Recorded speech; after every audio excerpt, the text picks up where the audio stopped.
Bueno, nuestro invitado de hoy es Jorge Altamira, ex candidato a presidente de la Nación y dirigente histórico del Partido Obrero.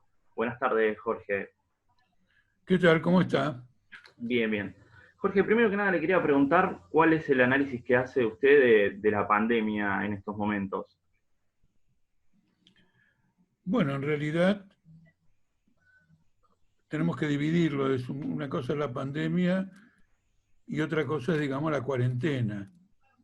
La pandemia se encuentra en expansión, no solo en Argentina, sino que con excepción de algunos países en la mayor parte del mundo, porque eso está muy claro en América Latina, pero los rebrotes en Europa también son significativos, en Corea del Sur, en Australia, quizás en menor medida en China, justamente el lugar que aparentemente fue el punto de partida.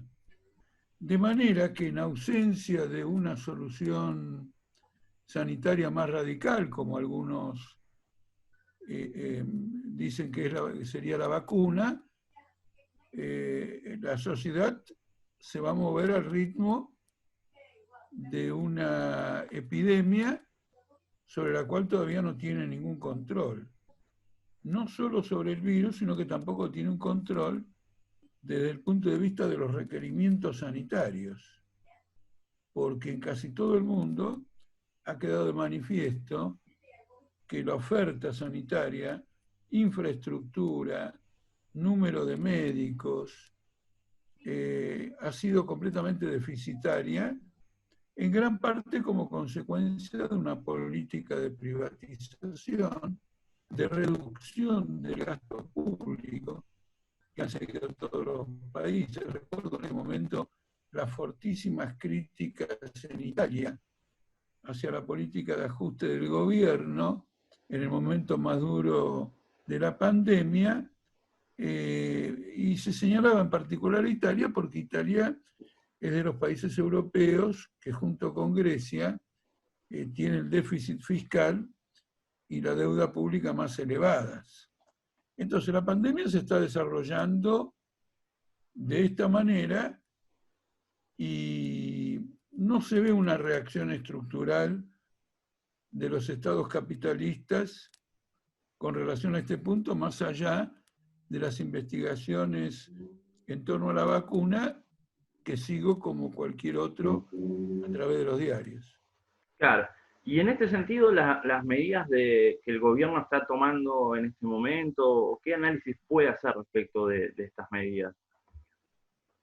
Bueno, el gobierno encara esto con probablemente uno de los países con mayor déficit sanitario, porque desde el comienzo se planteó que había que amesetar la curva de contagios porque el sistema sanitario no estaba preparado para hacerle frente. Entonces, como usted ve, había una política sanitaria ajustada a las condiciones económicas heredadas.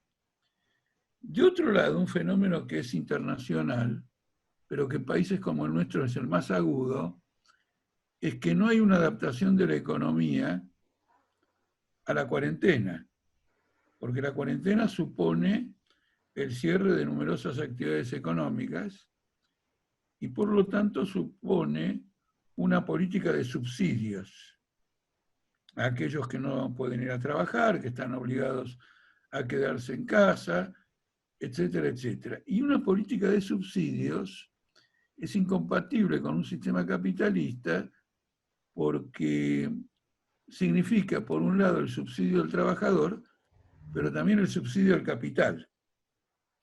Y el subsidio al capital supera por lejos, por muy lejos, todo lo que se ha hecho en materia de apoyo económico al trabajador. Pero por muy lejos, porque toda la orientación ha sido evitar, o mejor dicho, ha sido rescatar empresas capitalistas tremendamente endeudadas. ¿Y qué hacen estas empresas capitalistas? Les voy a dar dos ejemplos.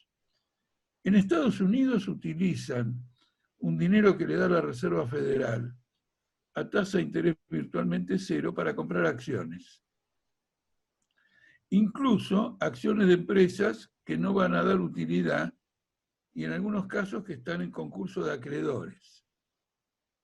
Es decir, que el negociado más loco de la historia del capitalismo se produce como consecuencia de la política económica de la cuarentena.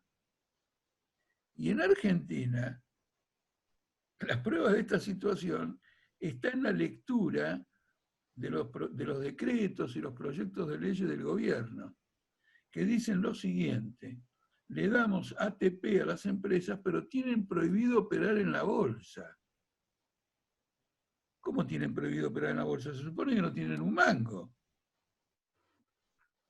Aunque quisieran ir a la bolsa, se supone que no podrían. Y efectivamente utilizan el dinero que da el gobierno para operar en la bolsa. ¿De qué manera? A través de esto que se llama, ¿cómo se llama? Contrato con liquidación, que les permite fugar capital. Por eso el gobierno se vio obligado a imponer un cepo en el mercado de cambios que, sin embargo, tiene muchísimos agujeros.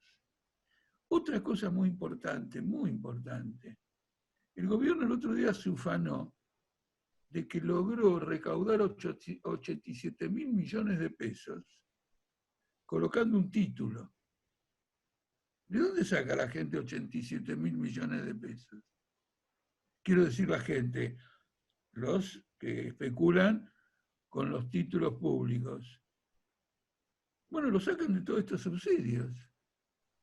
Probablemente lo sacan de otro lado también, pero a eso que sacan de otro lado le suman los subsidios. Último punto, solo para ilustrar, porque podríamos hablar hasta la noche sobre esto. Tengo muchas cosas para denunciar. Solo para concluir, como se emite moneda para pagar estos subsidios, porque la gente que tiene prohibido trabajar, obviamente tiene que ir al almacén a comer, a buscar la comida. El gobierno absorbe el circulante, emitiendo el ELIC. De manera que el sistema bancario, en lugar de apoyar económicamente la cuarentena, está haciendo un negociado único en el mundo, dándole la plata, absorbiendo dinero del gobierno, que son las LELICs. El gobierno le da un título que se llama LELIC, y queda endeudado, el banco compra esa LELIC y recibe por eso una tasa de interés del 30%, 35% anual. De modo que el sistema bancario hoy funciona como una mesa de un casino. Cambia las fichas. Usted le da plata, compra la ficha, apuesta. Si ganó, compra más fichas. Perdón, si perdió, compra más fichas. Bueno, no soy habitué de casinos, así que me enredé un poquito. Pero quiero decirle que el sistema bancario está paralizado. Y el otro día vi un cuadro y Argentina encabeza, pero por largos cuerpos de diferencia, el índice de rentabilidad bancaria, en medio de la más horrenda situación económica de pequeños productores, pequeños comerciantes, trabajadores informales, trabajadores en negro y la gran industria. Por último, no me quiero dejar esto porque después quizá lo toquemos de nuevo.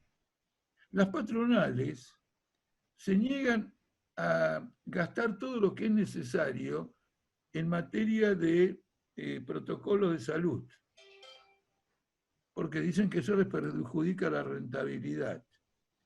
Entonces tenemos contagios en todas las fábricas. Es decir, que el retorno o la reapertura, como usted quiera llamarlo, se hace directamente a costa de la salud del trabajador. Un aspecto de esto que es muy llamativo. Por ejemplo, el personal de salud no goza de la jornada de 6 horas. Debiera trabajar 6 horas sin que le reduzcan el sueldo, porque su actividad es extenuante, psíquica y físicamente. Y lo mismo debe ocurrir con todos los trabajadores. Entonces habría que contratar más trabajadores porque si se reduce la jornada, para mantener la producción, usted necesita más personal. En lugar de más personal, se suspende y se despide. Sí. Entonces son contradicciones explosivas que demuestran que una sociedad basada en el lucro privado no puede asistir a la población cuando enfrenta a un enemigo, llamémoslo, común. Sí, en ese sentido, Jorge, le quería preguntar, ¿cuál es la propuesta que la izquierda tiene para salir de esta crisis que estamos viviendo económica producida por producto de esta pandemia? El Estado tiene que intervenir en toda la gestión de todas las empresas inmediatamente, lo que sería una especie de prenacionalización, porque él es el único financiador de la economía. Claro. El único que Y en ese está hoy. sentido, el papel que está jugando en estos momentos la izquierda en la Argentina, ¿cuál cree que debería ser en ese sentido el papel de la izquierda? Bueno, yo le digo el papel que jugamos nosotros. El papel que jugamos nosotros es este que yo le estoy indicando a usted. Por ejemplo, nuestros compañeros en la fábrica están luchando por lo que yo le digo. Es decir, 6 horas y protocolos que sean sujetos a veto del trabajador. Si el trabajador no acepta, quiero decir, si la comisión interna, el cuerpo de delegados, a través de una asamblea, le parece que no cubre la atención sanitaria adecuada, tiene que tener poder de veto.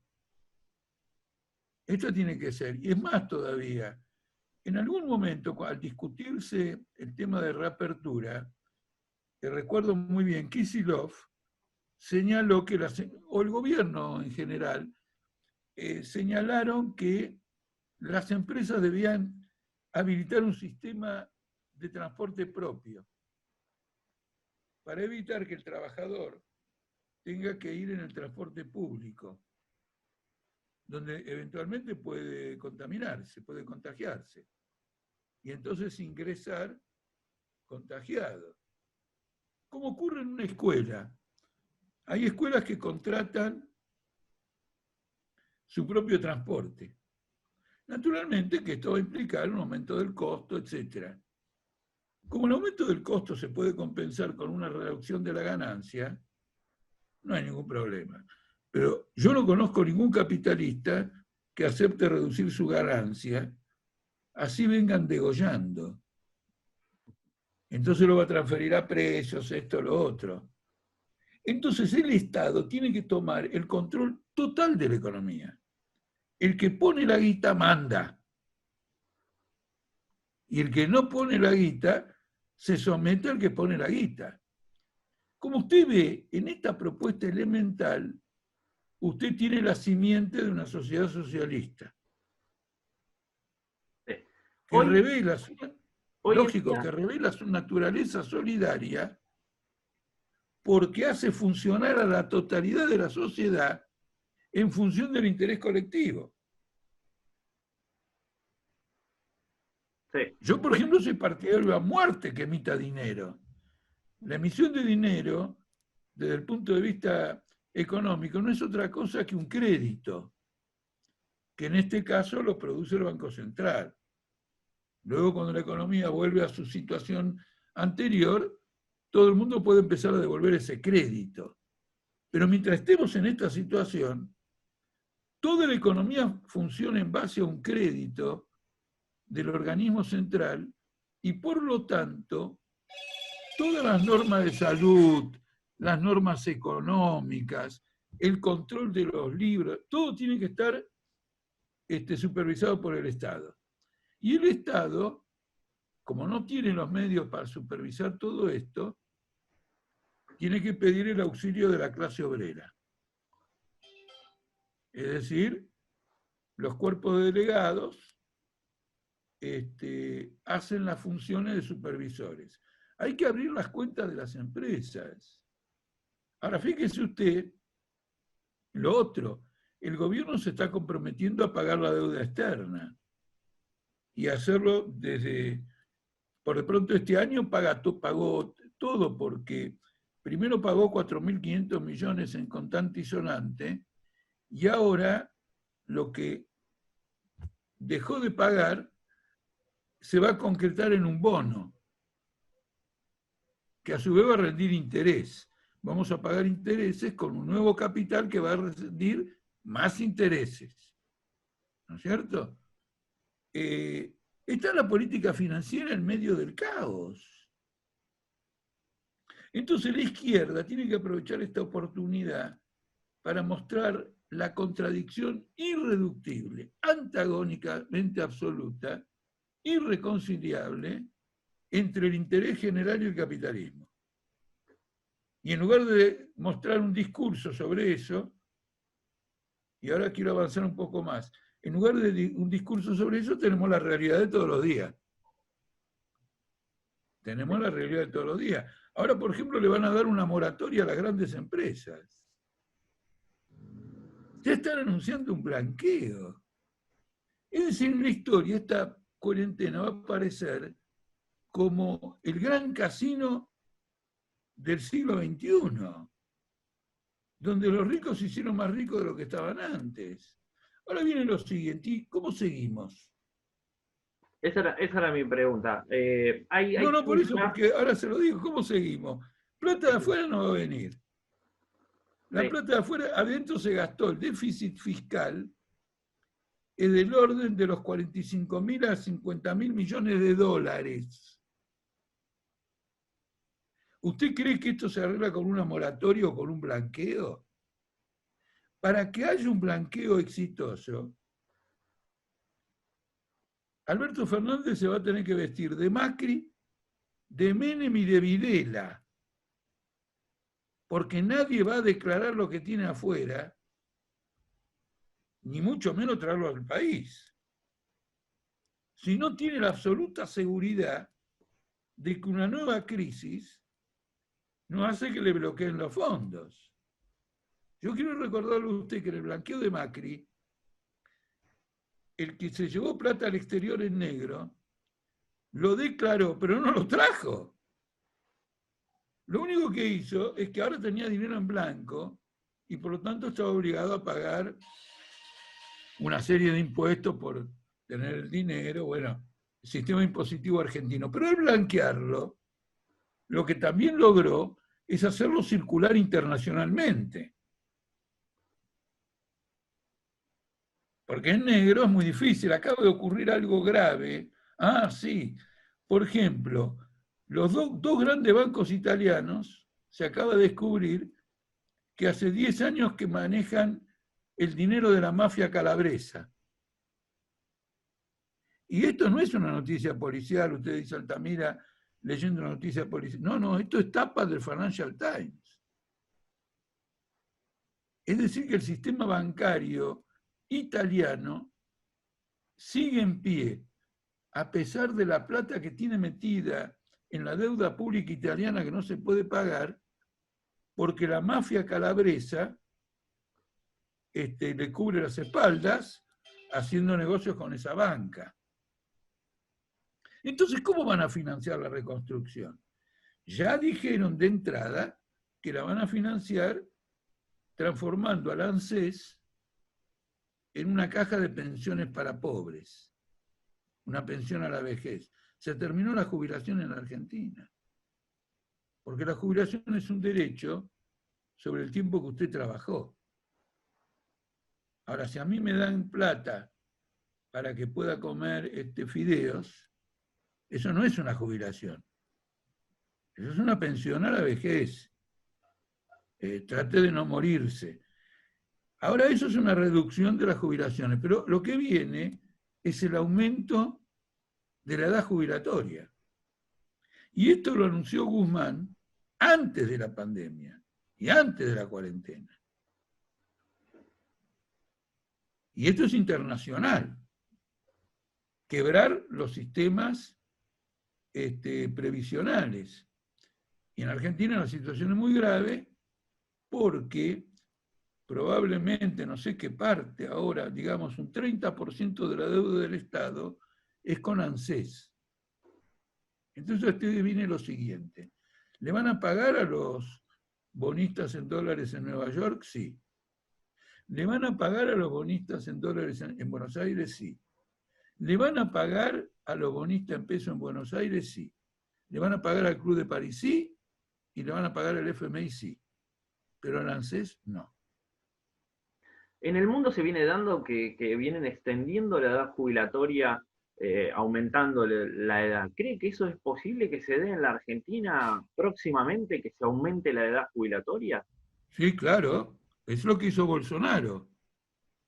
Ahí Fernández se pelea con Bolsonaro, pero en las cuestiones fundamentales está de acuerdo con Bolsonaro. Y si en alguna cuestión no está de acuerdo, perdón, si en alguna cuestión se borró, No, no, ahí lo veo. usted me ve a mí, Sí, sí, sí. bueno, y si en alguna cuestión no se parece a Bolsonaro, no se haga ningún problema porque lo van a forzar a que se parezca.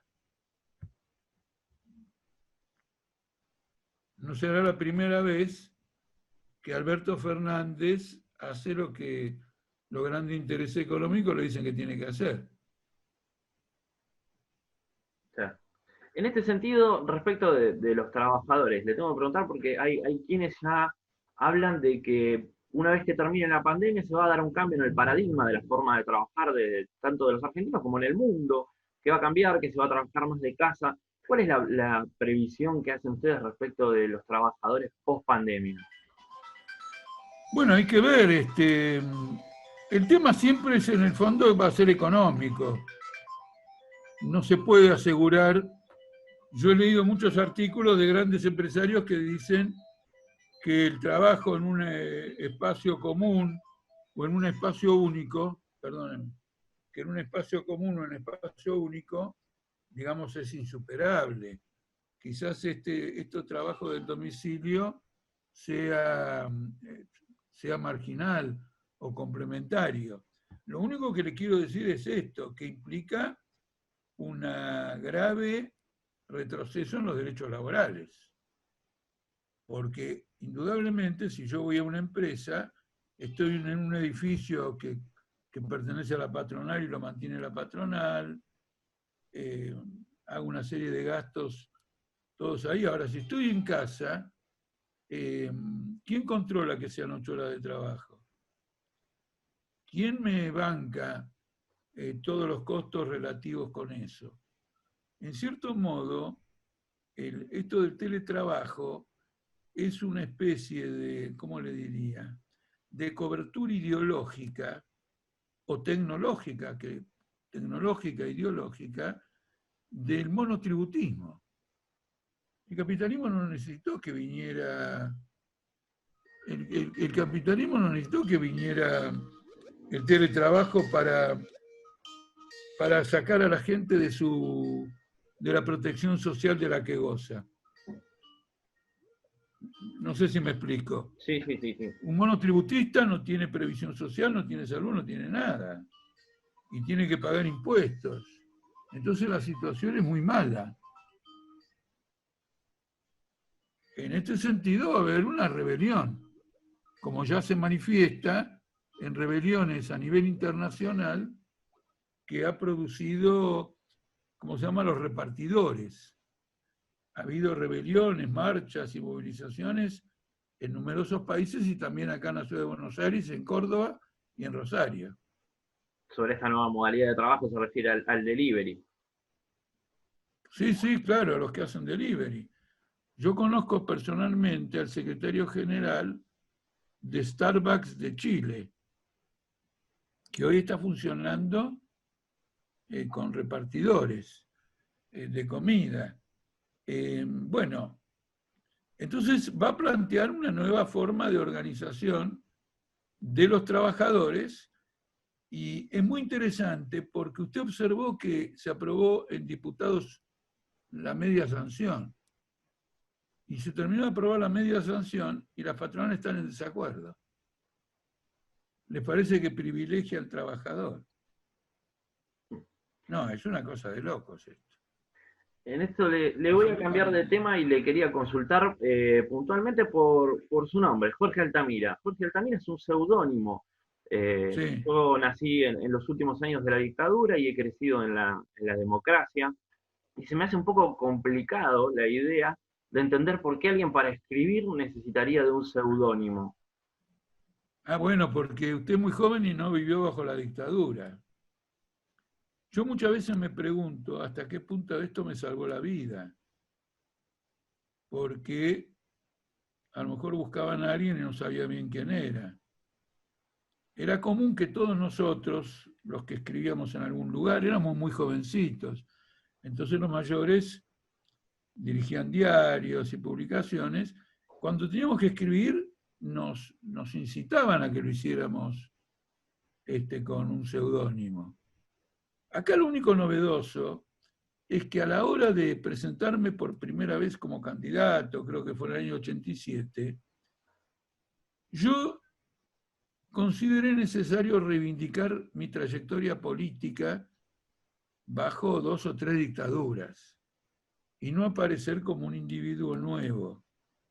Porque además, usted no lo vivió, pero cuando llegó Alfonsín, a nivel del sector progresista, hubo una especie de reconciliación general con el sistema. Es decir, algunos que habían sido guerrilleros se anotaron enseguida. Por ejemplo, conozco muy bien el caso personal de Patricia Bullrich. Entonces, inmediatamente ella fue menemista, tocó en todos los partidos políticos. Había una tendencia general a adaptarse a la nueva situación democrática, diciendo, bueno, ya el mundo cambió, no luchemos más por grandes relatos, grandes estrategias, etc. Entonces no quería que se interpretara mi abandono del nombre que había usado en condiciones difíciles como un abandono de mi trayectoria. Naturalmente que eso al final, una cosa que para mí era tan interesante y tan significativa, dependía de la virome de un juez. Porque si la jueza Servini de Cubría no aceptaba mi argumento, no hubiera podido utilizar el nombre de Jorge Altamira. No, ella lo aceptó sin necesidad siquiera de que se lo explicara. Entendió globalmente la situación y bueno, eso me permitió, en definitiva, me permitió en definitiva actuar como actúo. Pero me parece muy positivo. No reniego, creo que estuve muy bien porque, le digo algo más general, en distintas circunstancias de mi vida he tenido que luchar por preservar un programa, una estrategia, principios históricos. Ahora mismo me está ocurriendo eso y he ganado todas las batallas en ese nombre. Pienso ganar las que vengan, porque la causa de emancipación del proletariado requiere posiciones políticas bien firmes. Jorge, muchísimas gracias por su tiempo para esta entrevista. Ha sido Jorge Altamira en entrevista exclusiva para Periódico El Progreso. Bueno, le agradezco mucho. Espero que haya satisfecho su curiosidad periodística. Muchas gracias, Jorge. Que tenga un excelente día. Chao.